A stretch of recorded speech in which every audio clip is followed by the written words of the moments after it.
Hello दोस्तों, स्वागत है आपका हमारे YouTube चैनल गुरबंता में।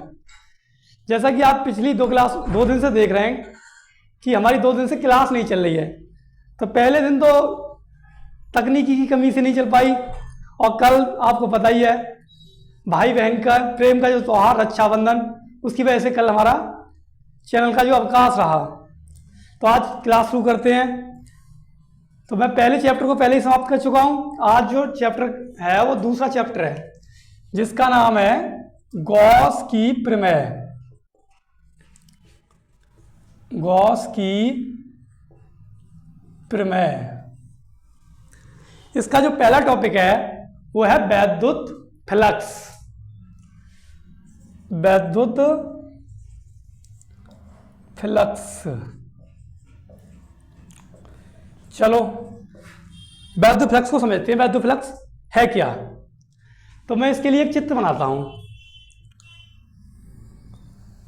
ये क्या है? एक आवरण है। क्या? आवरण। आवरण का मतलब क्या है?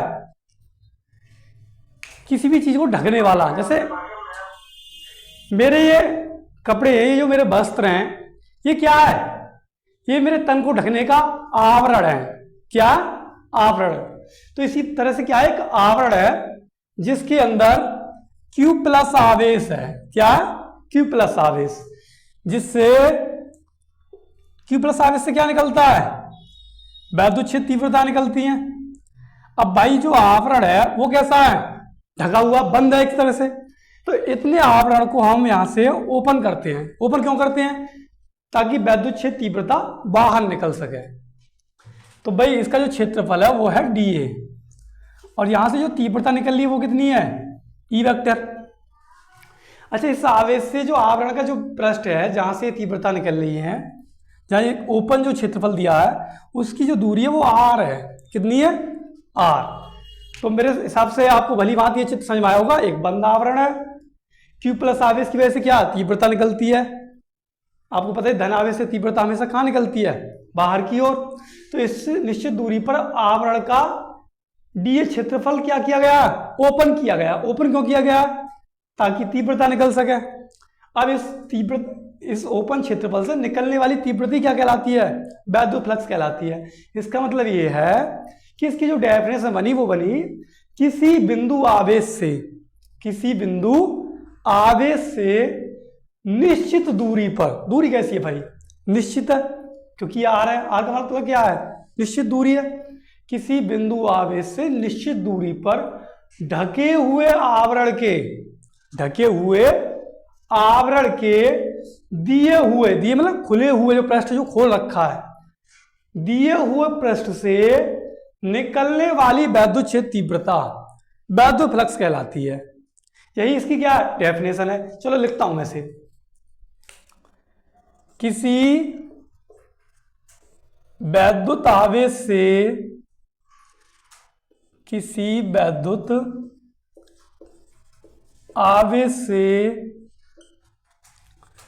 निश्चित दूरी पर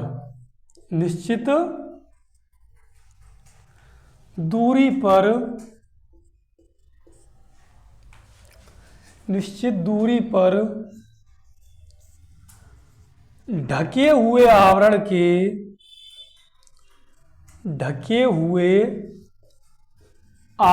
के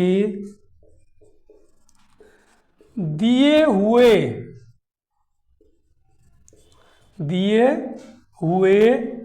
पृष्ठ से, दिए मतलब जो पृष्ठ हमने खोल रखा है, दिए हुए पृष्ठ से निकलने वाली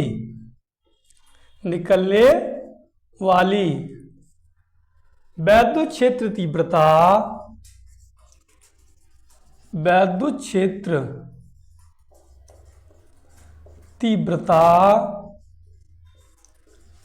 वैद्युत फ्लक्स कहलाती है। वैद्युत फ्लक्स कहलाती है। समझ में आया होगा आपके?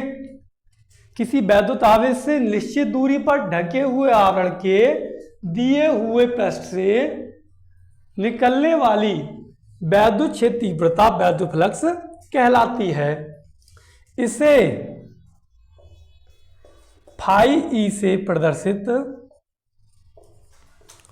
फाई ई से प्रदर्शित करते हैं। वैद्युत फ्लक्स को जो प्रदर्शित करते हैं वो फाई से करते हैं, लेकिन ये जो वैद्युत फ्लक्स है कौन से क्षेत्र से निकल रहा है? वैद्युत क्षेत्र से, इसलिए हमने इसे किससे प्रतीक किया? फाई से। अगर चुंबकीय क्षेत्र से निकलेगा तो उसे हम करेंगे फाई बी से, जो अगली यूनिट है, जब भी आएगा मैं उसके बारे में आपके लिए बताऊंगा। फिलहाल ये वैद्युत क्षेत्र से निकल रहा है, तो वैद्युत क्षेत्र से निकलने वाले फ्लक्स को फाई से प्रदर्शित करते हैं। यह एक कैसी राशि है? यह एक अदिश राशि है, यह एक अदिश राशि है।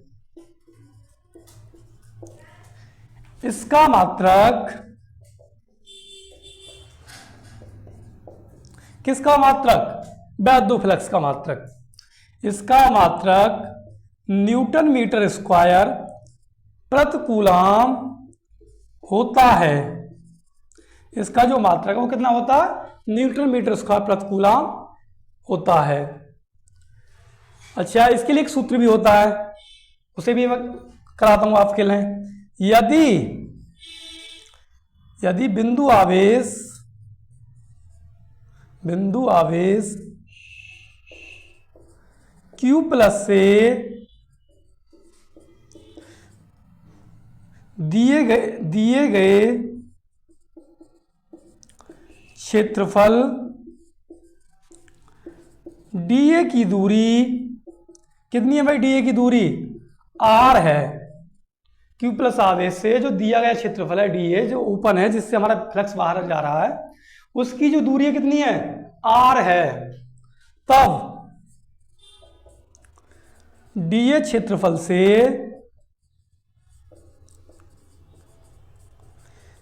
निकलने वाला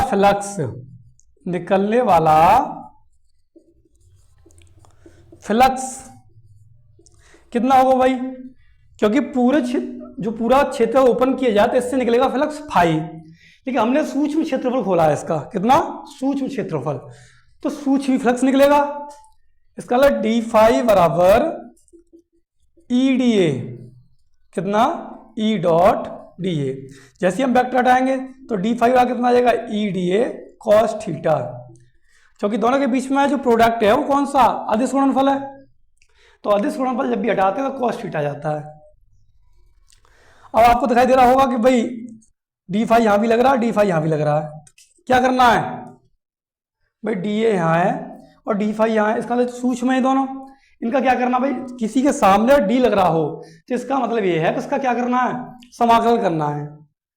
तो संपूर्ण फ्लक्स के लिए, संपूर्ण फ्लक्स के लिए समाकलन करने पर तो कितना आएगा भाई? डी फाई बराबर ई कॉस थीटा समाकलन डी ए। तो डी फाई का कितना आएगा? फाई ई कॉस थीटा, और डी ए का कितना आएगा? ए। क्योंकि जो सूक्ष्म राशि कैसी बन गई? बड़ी वाली राशि बन गई, यानी फाई वाला कितना आया? ई ए। तो जो वैद्युत फ्लक्स का मान कितना होता है?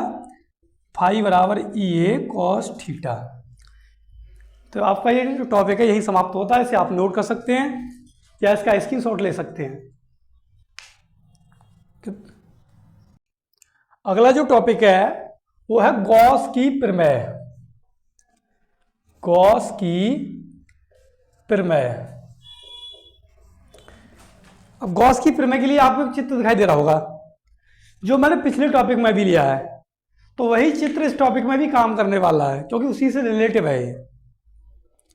तो भाई गॉस साहब ने बताया कि किसी बिंदु आवेश से, उनकी जो प्रमेय थी, जो थ्योरम थी, वो इस प्रकार से थी कि Q प्लस आवेश से निकलने वाला जो फ्लक्स है, यानी इस वाले आवेश से, जो Q प्लस आवेश दे रखा है, जो बिंदु आवेश दे रखा है, जो वैद्युत आवेश दे रखा है, उससे जो निकलने वाला फ्लक्स है वो इस आवेश के परमाणु का, इस आवेश के परमाणु का 1/ε0 गुना होता है। उन्होंने बताया कि बिंदु आवेश से जो निकलने वाला फ्लक्स है जो आवेश फ्लक्स है फाई, वो आवेश के परिमाण का 1/एप्सिलॉन नोड गुना होता है। ये बात उन्होंने बताई। आवेश का जो लेना हमें सिर्फ परिमाण लेना, ना कि स्वभाव। और आपको पता है एप्सिलॉन नोड जो है वो है निर्वात की या किसी भी माध्यम की वैद्युतशीलता, जिसका मान होता है 8.85 गुणा 10⁻⁻12। तो लिखते हैं भाई, क्या बताया उन्होंने, क्या स्टेटमेंट दिया गॉस साहब ने। इस प्रमेय के अनुसार, इस प्रमेय के अनुसार किसी बिंदु आवेश से, किसी बिंदु आवेश से, किसी बिंदु आवेश से निकलने वाला फ्लक्स, इस प्रमेय के अनुसार किसी बिंदु आवेश से निकलने वाला फ्लक्स आवेश के परिमाण का, आवेश के परिमाण का 1/एप्सिलॉन नोड गुना होता है। 1/एप्सिलॉन नोड गुना होता है। अर्थात जो फाई है वो होता है क्यू गुणा में 1/एप्सिलॉन नोड। तो ये इनका क्या था, स्टेटमेंट था भाई कि हमारे जो बिंदु आवेश है उससे निकलने वाला जो फ्लक्स है वो आवेश के परिमाण का 1/एप्सिलॉन नोड गुना होता है। अब भाई इन्होंने कहा तो इसके लिए इन्हें प्रूफ भी देना होगा, तो इसे प्रूफ करते हैं। उपपत्ति या प्रूफ, माना Q प्लस आवेश से R दूरी पर सूक्ष्म क्षेत्रफल, सूक्ष्म क्यों बोला है, क्योंकि इस गोलीय आवरण के पूरे पृष्ठ से सूक्ष्म क्षेत्रफल को ओपन किया गया है। माना Q प्लस आवेश से R दूरी पर सूक्ष्म क्षेत्रफल dA उपस्थित है। भाई इतना खोला गया है, उपस्थित है, जिससे E वैद्युत क्षेत्र तीव्रता, E वैद्युत क्षेत्र तीव्रता बाहर निकलती है।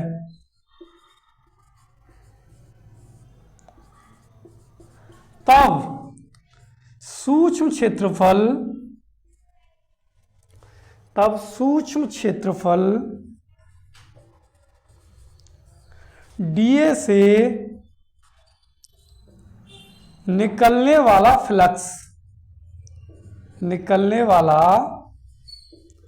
फ्लक्स तो कितना होगा भाई, डी फाई ई बराबर E D E dot D A.